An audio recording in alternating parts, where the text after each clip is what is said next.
మరి స్టార్ట్ చేసేద్దామా? స్టార్ట్ చేద్దాం. ఓకే, పిజ్జా తయారీ విధానం స్టార్ట్ చేసేద్దాం. పిజ్జా తయారీ చేసుకోవడానికి కావాల్సిన పదార్థాలు ఏంటో చూసేద్దాం. Sweet corn, pizza sauce, onions, capsicum, tomato, cheese, ghee, వేయించిన paneer, oregano, chilli flakes, mayonnaise, pizza base. Pizza తయారు చేసుకోవడానికి కావాల్సిన పదార్థాలు ఏంటో చూస్తాం కదా, ఇప్పుడు తయారు చేసుకునే విధానం చూద్దాం. ఓకే, ఇది మార్కెట్లో అవైలబుల్గా ఉంటుంది ఈజీగానే, మనం ఎప్పుడు కలితే అప్పుడు తెచ్చుకోవచ్చు. పిజ్జా బేస్ మనం ఇంట్లో కూడా ప్రిపేర్ చేసుకోవచ్చు కదండి? చెయ్యొచ్చు.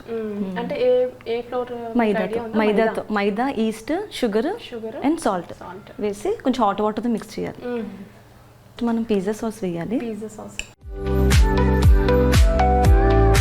అండ్ మయోనీస్ కూడా వేయాలి. ఓకే, రెండు మిక్స్ చేయాలండి. రెండు దీని అది ఒక స్పూన్, ఇది ఒక స్పూన్.